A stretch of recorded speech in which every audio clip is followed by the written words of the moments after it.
For 2,000 years, it was just a prophecy. Today, that's changing. Many believe that the building of the Third Temple is a major prophetic sign of the end of the world.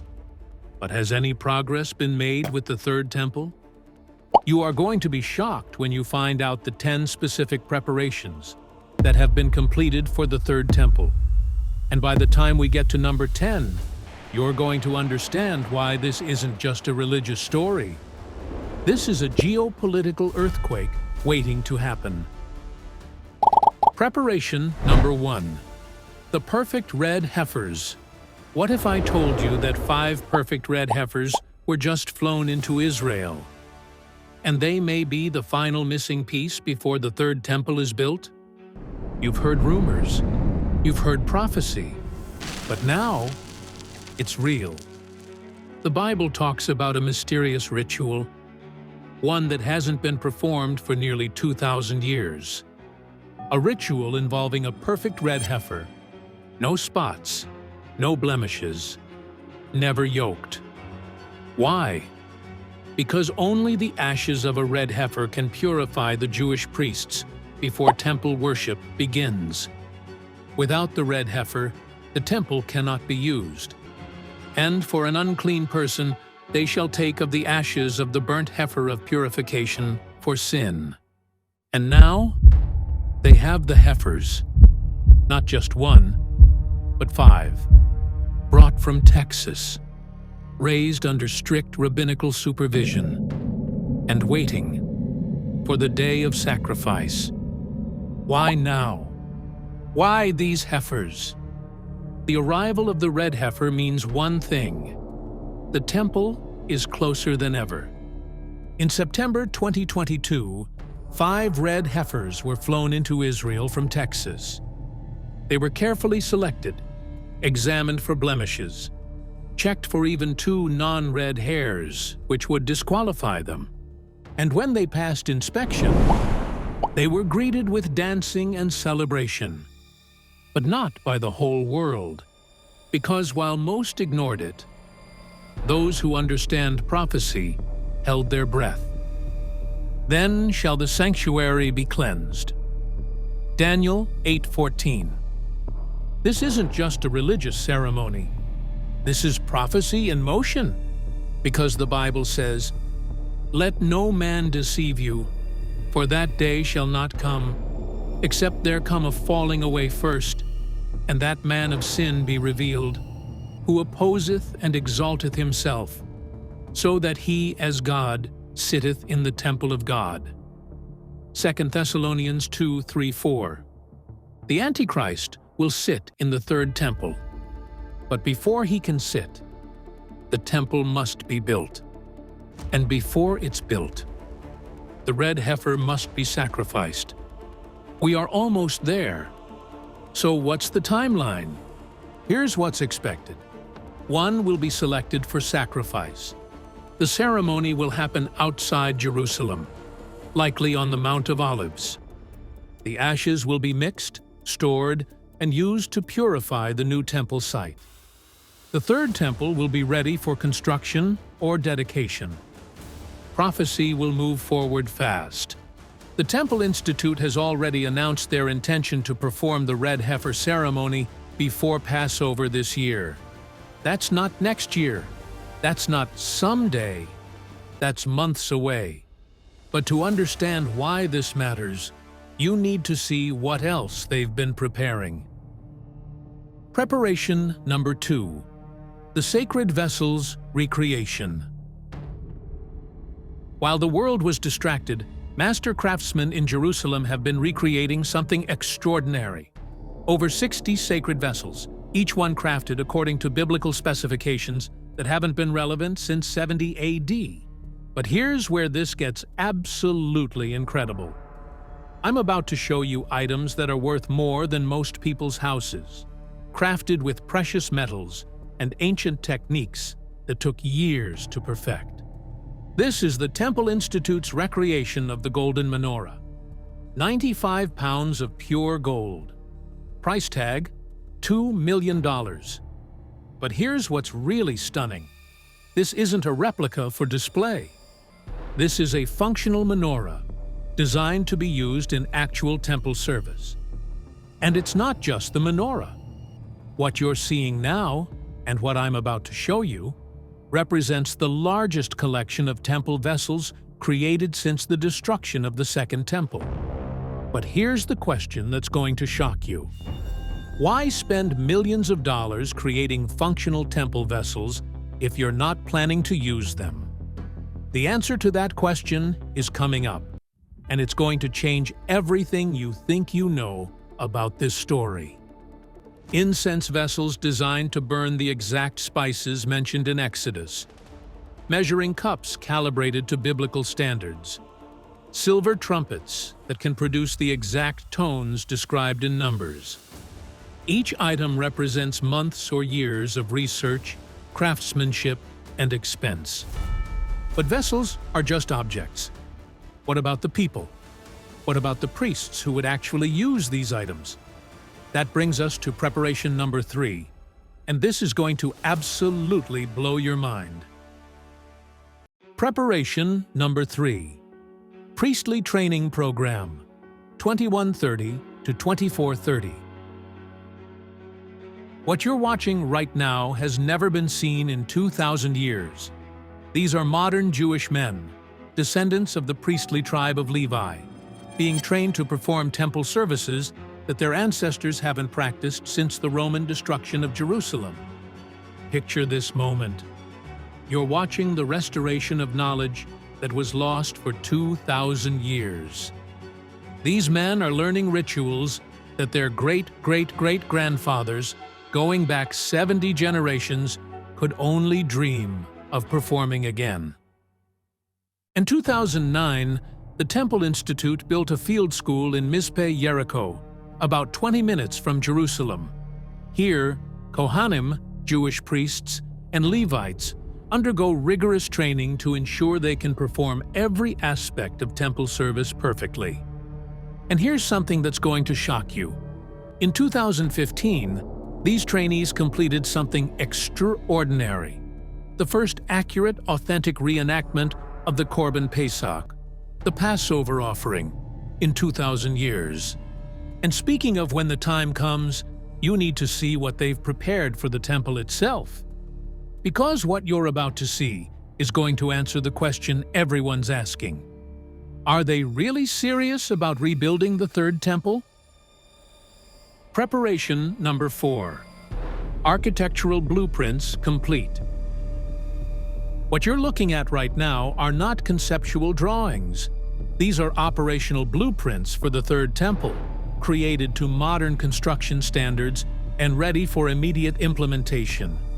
But here's where this gets absolutely mind-blowing.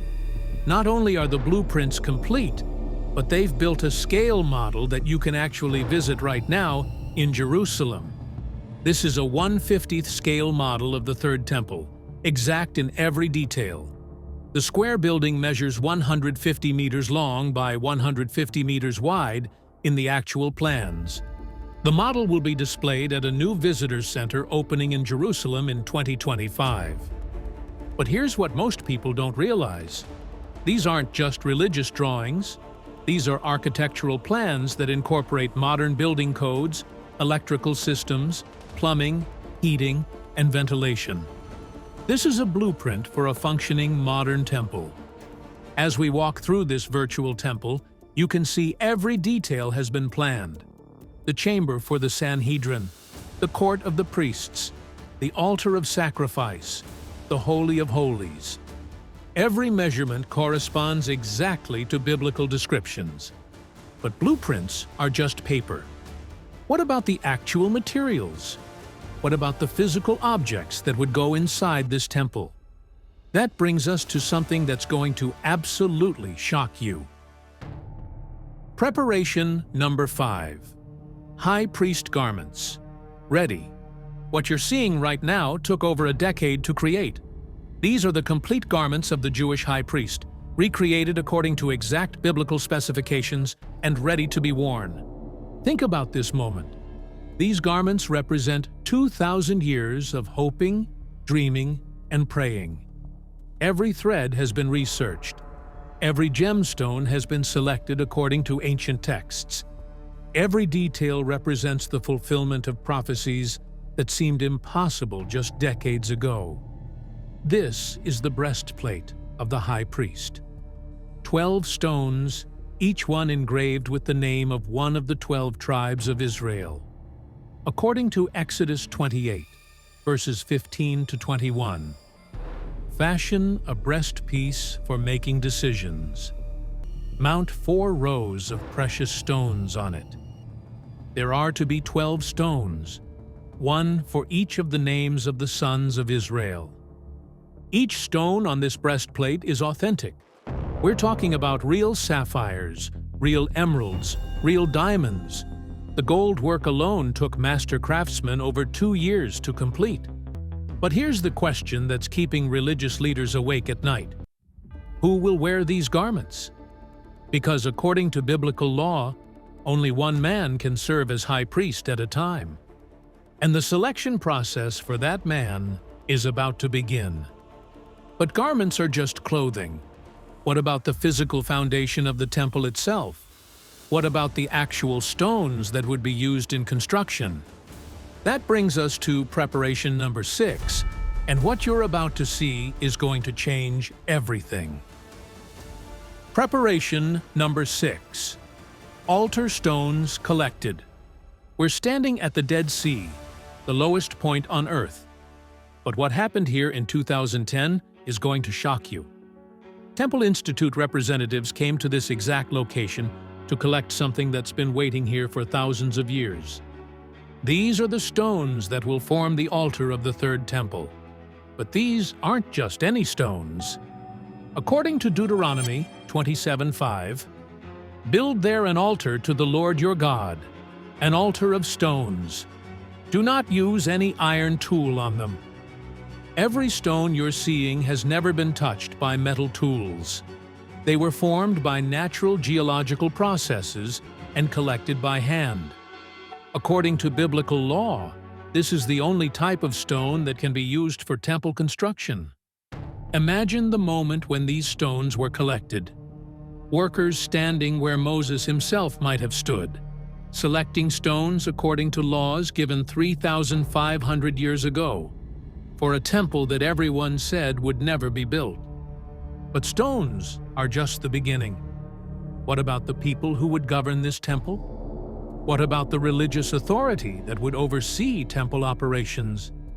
That brings us to something that's going to absolutely blow your mind. Preparation number 7. Sanhedrin chamber designed. What you're looking at is the design for the most important room that most people have never heard of. This is the assembly hall for the modern Sanhedrin, the supreme religious authority that will govern the third temple. But here's what's really incredible about this design. It's not just theoretical. The Sanhedrin has already been reconstituted. They're meeting right now, and they're actively planning for temple operations. Picture this space, a grand chamber echoing the chamber of hewn stone from Herod's temple. Circular seating for 71 members of the Sanhedrin. A central fountain creating a serene atmosphere for religious deliberation. Which brings us to something you need to hear. Preparation number 8. Levitical choir established. This is the Temple Institute's Levitical choir, performing the exact musical traditions that accompanied temple sacrifices in ancient times. And now, for the first time in 2 millennia, they're being performed again in Jerusalem. Just last year, during the intermediate days of Sukkot, the Levitical choir joined dozens of other musical Levites in a festive performance of Psalm 27 at the southern wall of the Temple Mount. Music is just one part of the temple service. What about the visual elements? What about the colors and dyes that would adorn the temple? That brings us to a scientific breakthrough that's going to shock you. Preparation number 9. Crimson dye rediscovered. For 2,000 years, nobody knew how to produce the exact crimson dye mentioned in the Bible.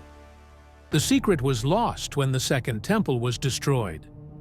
But Professor Amar found it. This crimson dye isn't just decorative. According to biblical law, it must be used in the high priest's garments, the massive curtain separating the Holy of Holies from the holy place, and it's an essential ingredient in the mixture combined with ashes of the red heifer. Watch this process. These worm eggs, when processed according to ancient techniques that Professor Amar had to reconstruct from fragmentary historical sources, produce the exact shade of crimson described in Exodus. Think about this moment. A color that disappeared from the world 2,000 years ago has been restored in our generation. The exact crimson that adorned Solomon's temple can now adorn the Third Temple. But all of these preparations, the heifers, the vessels, the training, the blueprints, the garments, the stones, the chamber, the choir, the dye, all of it means nothing without one final element. And what you're about to see is going to explain why governments around the world are now paying attention to this story. Preparation number 10. Political momentum building. For decades after 1967, only a handful of Jews would ascend the Temple Mount, and they weren't allowed to pray. Today, tens of thousands of Jews ascend the Temple Mount every year. They're now allowed to openly pray, to sing, and to prostrate themselves in worship. The path to complete Jewish freedom of access and worship on the Temple Mount remains long, but according to Temple Mount activists, it's clearly unstoppable. So here's where we are right now. 4 red heifers are qualified and in the proper age window. All temple vessels are complete. Priests are trained. Blueprints are ready. Political support is building. But there's one question that's keeping intelligence agencies around the world awake at night. When will the ceremony actually happen? And what will the world look like when it does? If everything is ready, the blueprints, the priests, the furniture, even the red heifer, then why hasn't the Third Temple been built? There are powerful forces standing in the way. Some political, some religious, some spiritual. And until they're removed, prophecy can't move forward. Or can it? Obstacle 1. The Dome of the Rock. Let's start with the biggest barrier. The Dome of the Rock. It's one of the holiest sites in Islam.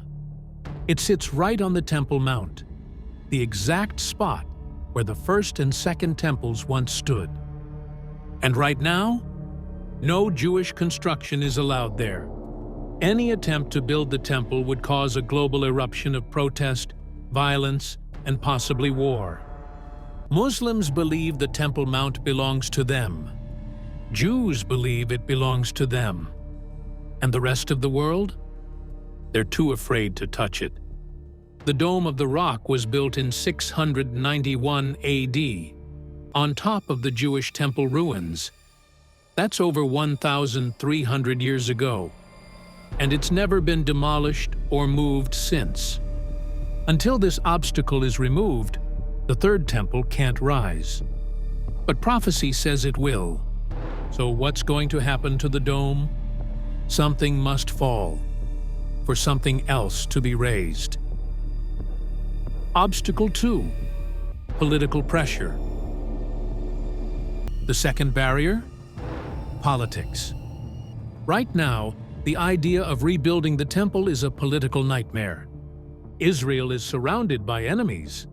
Every decision is under global scrutiny. If the Israeli government even suggested rebuilding the temple, the United Nations would condemn it. The Arab world would rise up, and nations would threaten war. So most leaders stay quiet. They delay, they avoid, they sidestep, because they know one wrong move could spark global chaos. But what if that chaos is part of the plan? What if prophecy isn't waiting for peace, but for crisis. Politics may stall it, but they won't stop it, because prophecy doesn't ask for permission. There are already Jewish politicians in Israel's Knesset who publicly support rebuilding the temple, even today. They're not loud, but they're not backing down either. Obstacle 3: division among the Jews. Here's something few people talk about. Many Jewish people don't agree on rebuilding the temple. Some are ultra-Orthodox. Some are secular. Some fear it will provoke war.